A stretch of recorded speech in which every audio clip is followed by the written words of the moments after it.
Yes, bakunze u Rwanda TV1 tukuzaza tubabyita amaro y'Imana nabane namwe. Muri tuno tugusuza batukurikiranye bari hirya no hino mu karere ka Musanze, mu karere ka Burera, mu karere ka Gakenke, abadukurikiranye bari mu ntara y'Iburengerazuba, mu ntara y'Amajepfo ndetse n'Uburasirazuba no mu mujyi wa Kigali, twese amaro y'Imana nakomeza abane namwe muri iki gitondo. Tubaze ati muri akanya rero tugiye kuzaza amakuru y'imikino by'umwitozo kwibanda muri shampiyona y'igihugu cy'u Rwanda, tuza kuvuga kuri shampiyona zuriye no ku mugabane w'Uburayi by'umwitozo kubaga kuri shampiyona yo muri Espagne, mu Bufaransa ndetse mu gihugu cy'Ubwongereza, cyane cyane shampiyona ukunzwe kurusha izindi ku isi, aho shampiyona yo mu gihugu cy'Ubwongereza by'umwitozo kuba ku makipe akomeye cyane nka za Arsenal, za Chelsea, za Manchester City ndetse na za Manchester United, amakipe akunzwe cyane ku isi ya rurema.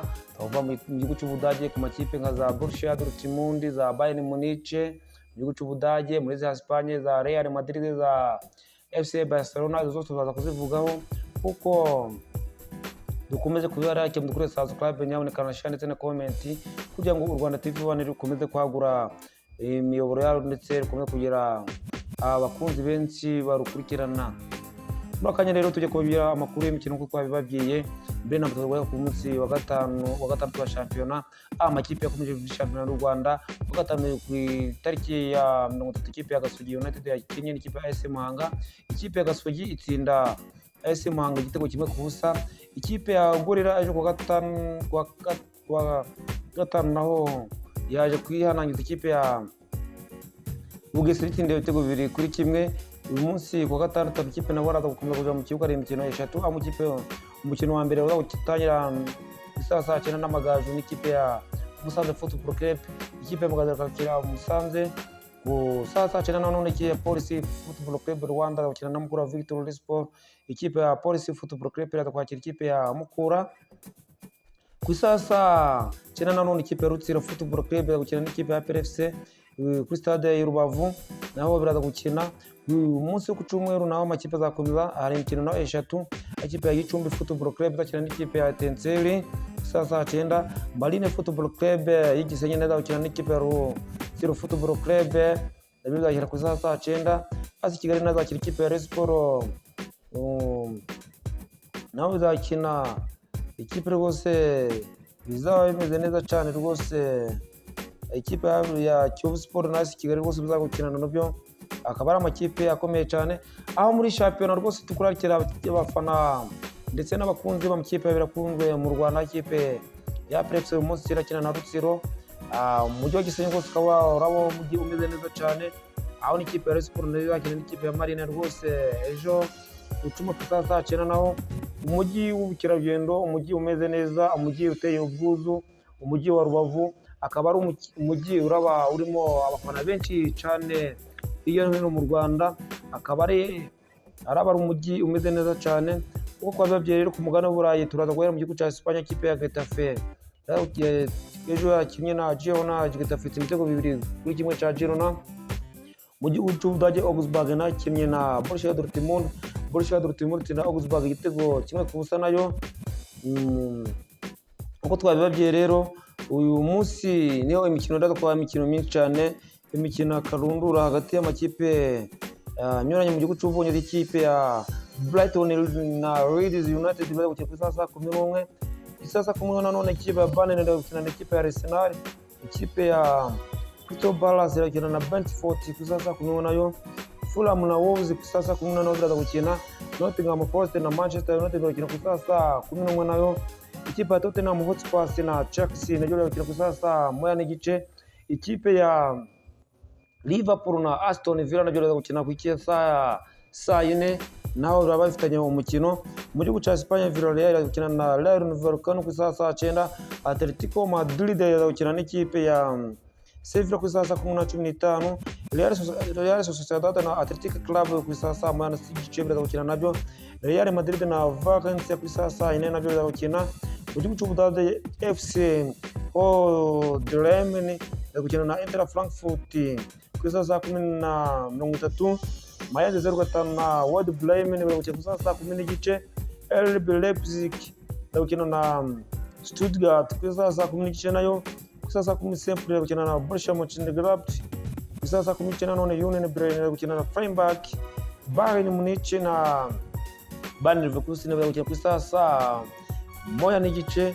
Mu gihugu cy'Ubutaliyani Udinese kwakira ikipe ya Atalanta ku isaha 10, ku isaha 1 Napoli na Camon 19:07, ku isaha 3:45 Cremonese iri na Juventus de Turin. Mu gihugu cy'Ubufaransa naho imikino iraza gukina ikipe ya Paris Saint-Germain iraza gukina n'ikipe ya Nice, ikipe ya AS Monaco iraza gukina na Paris FC, ikipe ya Saint na n'iminota 5 ikipe ya Auxerre iraza gukina na Marseille. Umunsi wa cyumweru naho imikino izakomeza mu bihugu bitandukanye, aho mu gihugu cy'Ubwongereza West Ham izakina na West Ham izakina na United iri gukina na Newcastle United ku isaha 10, ikipe ya Manchester City izakina na AS Bournemouth ku isaha 10:30.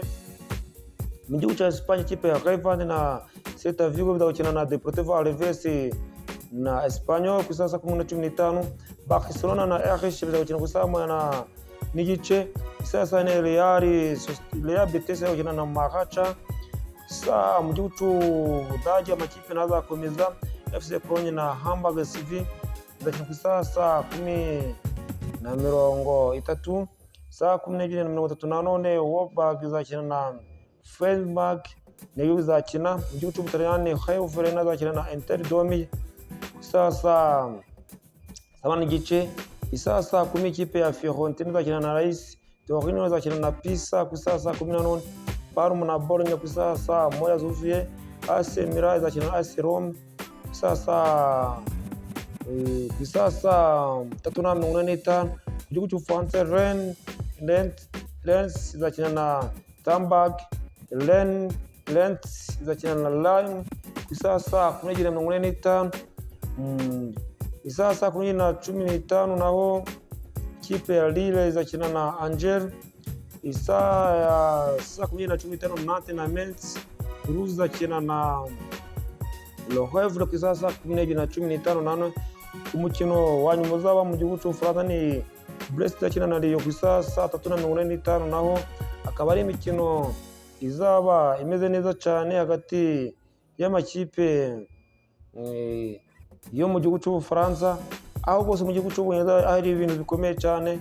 Ikipe ya Arsenal ikaba ifite amanota 22, ikipe ya kabiri AS Bournemouth nayo ifite amanota 18, ikipe ya gatatu akaba ari ikipe ya Tottenham ifite amanota rwose amanota 17, Sunderland ifite amanota 18 ya kane, Manchester City ifite amanota 16 ni ya gatanu, ikipe ya gatandatu ni ikipe ya Manchester United ifite amanota 15, Liverpool ifite 15, Aston Villa ifite 15 nayo ni ya 8, Chelsea ni ya 9 ifite amanota 18, Crystal Palace ni ya 10 ifite amanota 13, Brentford ifite amanota 13 ni ya 11, Newcastle United ifite 12 na 12, Brighton ifite 12 ni ya 13, Everton ni ya 14 ifite amanota 11, 15 ni Leeds United ifite amanota 11, 16 ni Burnley ifite amanota 10, 17 ni Fulham ifite amanota 8, 18 ni Nottingham Forest ifite amanota 15,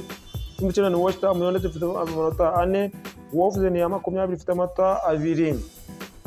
Kuko dukomeje kubagezaho amakuru y'imikino hirya no hino ku isi ndetse mu Rwanda no hirya no hino ku yindi migabane, mu gihugu rwose mu gihugu cya Espagne naho byo amakipe yakomeje gukurikirana. Ikipe ya Real Madrid ifite amanota 27, ikipe ya kabiri ni FC Barcelona ifite 22, ikipe ya gatatu ni Villarreal ifite amanota 20 nayo, ikipe ya kane ni Atletico Madrid ifite amanota 19, ikipe ya gatanu ni ikipe ya Espanyol ifite amanota 18, ikipe ya gatandatu ni ikipe ya Getafe ifite amanota 17, ikipe ya karindwi ni Real Betis ifite amanota 16, ikipe ya munani ni ikipe ya Rayo Vallecano ifite amanota 18, ikipe ya cyenda ni Ajax ifite amanota 18 nayo, iya 10 ni Athletic Club ifite amanota 18, 11 ni Sevilla ifite amanota 13, 12 ni Deportivo Alaves ifite amanota 12, ikipe ya 13 ni Celta Vigo ifite amanota 10, ikipe ya 14 ni Osasuna ifite amanota 10 nanone, ikipe ya 15 ni Levante ifite amanota 9, ikipe ya 17 ni Real Sociedad ifite amanota 9 nayo, Valencia nayo ni ya 18 ifite amanota 9, Real Valladolid ifite amanota 7 ni ya 19, 20 ni Girona ifite amanota 7. Bakunzi Rwanda TV 1 tukoye mu kuri nyamuka subscribe share ndetse na comment kugira ngo u Rwanda TV 1 rukomeze kwaguka, tubagezeho amakuru y'imikino nyayo kandi yizewe. Turabakunda cyane kandi mugire umunsi mwiza.